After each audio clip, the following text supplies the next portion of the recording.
Three, two, one. Mr. Poison Okami, it's been a few weeks, hasn't it? It's been a minute. Yeah, it's been some time. In the meantime, you played in a tournament and everything like that, very prestigious top 20 EU tournament. I hear you did really well. You won the whole thing, right? Yeah, sure. Yeah, that's exactly how it went. Wait. No genjutsu or anything. Yep, that's exactly how it went. Right, okay, let's get on with the lesson. Why that tone? Why are you evading? Wait, what's going on? I mean, that's not important. That's not important. Wait, it says here that you made top 8 and then lost. Yes. Well, it sounds like I need a new teacher, guys. So, thank you, Poison Okami, for coming through. Oh, yeah, it's great being here. I've been going through somewhat of a character crisis, man. You told me that switch tech, and now I want a fireball on my team. So I went back to Itachi, but that jab still pisses me off. And what you told me is, you know what fits the description of a perfect character for you really well? It's Sasuke the Last. I'm like, God damn it, I'm gonna have to play the meta. I'm gonna have to play the characters that everyone plays. That is exactly what we discussed in the DMs, and yeah. For what you're after, Sasuke the Last has a very good first hit and a really good fireball that has priority over most other jutsu in the game. I will say the perfect character for me right now is still Rock Lee. I don't know how we found Rock Lee so quickly. I just vibe with the guy in a level that I cannot explain. But yeah, picked Sasuke the Last, and now I got fireballs. So I got the jutsu switching. Ever since I picked Sasuke, I have ranked up in rank. I have not lost a single game. I got my first rage quit, so I'm proud of that. Hey, congratulations on the rage quit. Well done. Yeah, so I'm that guy now. So yeah, what's first? Do we play a game and you check out my current skill level and then we move on to the lesson? Is that it? That's the one. Yep, I want to see where you currently are at. Herder. Oh, okay. Fireball from the get-go, I like it. Yeah, that's the only one I'm gonna do because now I need to think about jutsu switching and I don't know how to. I don't know how to think, okay? I'm out. Oh, god damn it. Oh, god damn it. Nah, I can't do that on him. I can't do that on him. Where am I? Okay. I thought it was Shino for a second, but we swapped places. Oh god! Leave me alone! The hell just happened, dude? Okay. Hey, I tilted out a block. You proud of me? Very proud of you. Ah! Why are we lagging, dude? Now I see you lost in the tournament, but that was actually your fault. That was actually your lag. Yo! How the hell? Look at the health I took! I feel like you taught me the rules and then you broke all of them. Nope, there's no rules to break. We'll go over juggling opponent. The thing is, when you do a regular chakra dash from, when you're juggling an opponent, it kind of forces you into an air combo. So like, I'll show you basically with Pain. Like, I'll show you an example. So I could do Pain's neutral combo like this, do this, and then if I chakra dash like that, I'm forced into an air combo like that. Which is, if you have no subs, it's not an optimal way to do big damage. The optimal way to do big damage is if I keep doing this. This is the best way to keep you going until you get your subs back. And you eventually put me back on the ground again. Is that Does that always happen? One thing you can practice here in this lesson is just learning how to juggle like that. One thing you're gonna notice though is when it comes to juggling, you don't want to go anywhere past 2 hits or 1 hit. Anything from 3 and beyond, they kind of push your opponent away, and then it kind of makes it so you can't juggle them anymore. You can practice it with Sasuke. You can just do his first 2 hits, jump, chakra dash. So I can just jump for you, and then you can just try and catch me, and then go from there. But yeah, that's literally the right motion. I just gotta be airborne. Actually, if you throw that paper bomb at me, and then Lee will do a strike back, and then you can catch me off the strike back. You could try that. You want to wait for me to come a little lower, so I'll and I catch you with a ground combo? Okay. I have one more try. You do.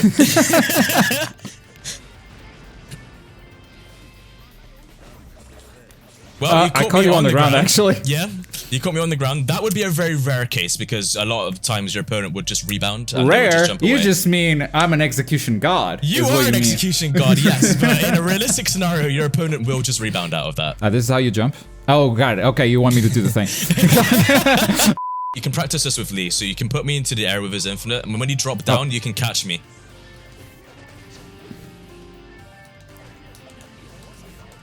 Nice, and you reset me on the ground, so now you can do whatever infinite you like the down combo one, and that's it.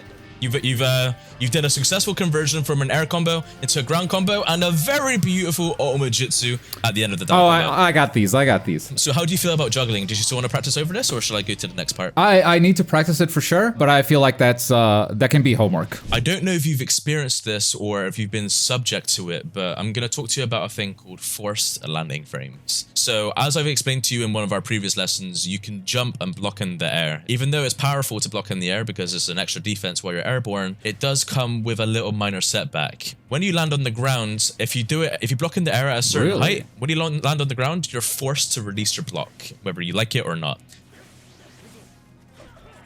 The hell? That's called forced landing frames, or what I like to call it, guard manipulation. I've manipulated your guard so that it doesn't work on the ground and I can get a free combo. Yo, this game's so garbage. What the hell?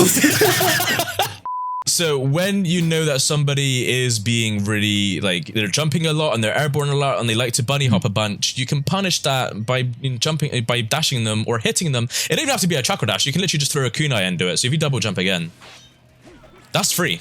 I wasted no resources doing that to you. Like, my chakra bar is still full. I wasted nothing but my endless amount of kunai. You can land other things from it. So if you try it again. No! Oh! Okay. Now, in that scenario, that's what your substitutions are for. Right. So if I do catch you in like that ever, like in a realistic fight, you would just mash your L2 button. But the thing is, this only happens at a very like certain height in the game. Like you can do a short hop, and then if I hit your short hop, you're fine. See? Okay. But yeah, I'll let you practice that on me. So, nice. Wonderful. That's a good one. Now I'm gonna do it whilst moving. Nice. God, you are vulnerable for so long. And then, fun fact, you can actually sort of get out of forced landing frames if you ever put in the scenario. So if you do get caught, you know, double jumping and somebody, you know, gets you into the forced landing frames, then you can get out of it. I mean, yeah, I can double jump and you can do it on me. Can you just parry? Yes, so what I did is I ninja moved and countered. So you can't, what? You got a ninja move? Okay. So ninja moving can cancel it a little faster. But I ninja moved so quickly you didn't really see it because obviously the counter came out. The forced landing frames altogether were kind of cut in half because that's what the ninja move is for. It cuts it in half. It takes it away. It cancels it essentially. This game is all about cancels, as I've mentioned before. It's just cancels on cancels on cancels. You're canceling everything. There is other ways as well, which I can demonstrate. This one you want to use only some of the times, not all the times, but it's an interesting one. Stop doing that. Okay.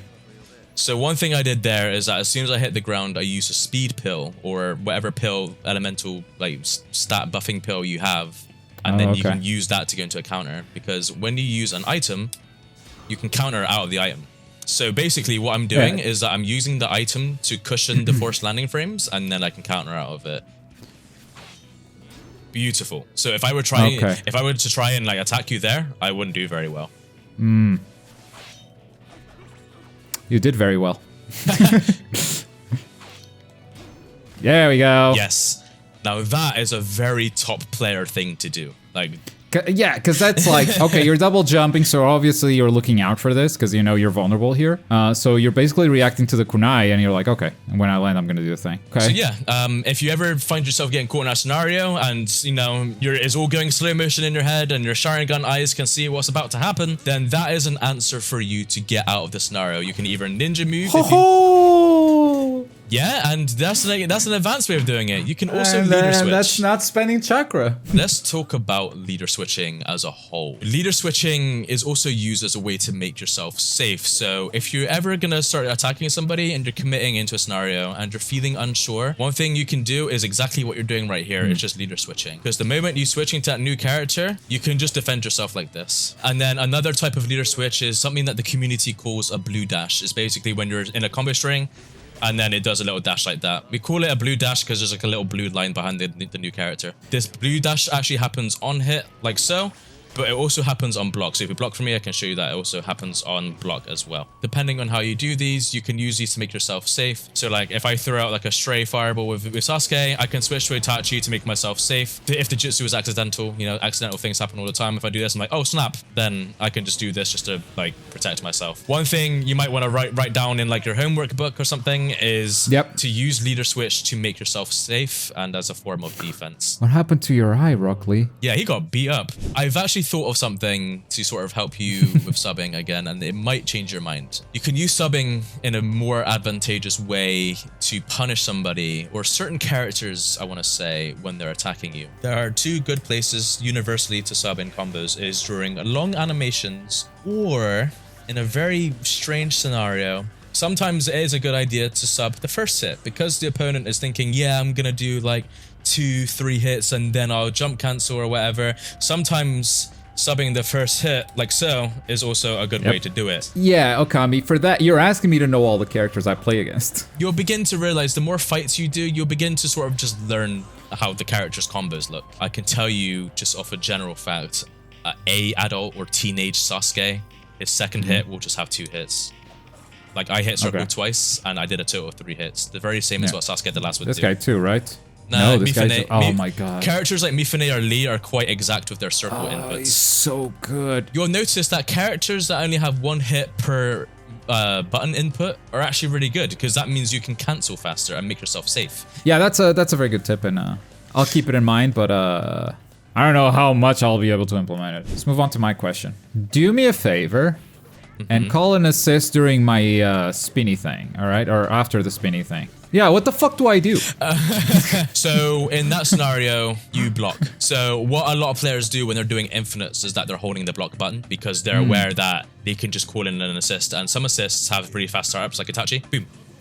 What if I do infinite into ninja movement in alt and there's an assist on stage? It's probably gonna go bad for me, right? So like if I see the assist available, maybe don't try it. Situational, depends on the assist, right? Yes, because Pain, he is one of the best escape artists for you. That's why he's on the thumbnail. Yes, this is why we have Pain. Looking at the camera. All right, Okami. Thank you for another lesson. You still doing your YouTube thing? I certainly am still doing the YouTube. What do you got? What do you got planned? What do you got coming up? Just lots of character guides, more tutorials, and I do have a really good idea on documenting certain things within the series, but I'm not going to spoil what that is. For all you Naruto Storm fans out there, you will see. You will see. Ooh, exciting. Poison Okami documentaries. That's crazy. All right, I'm interested. I want to talk about some Storm stuff. All right, thank you, Okami. No problem. Thanks for having me, man.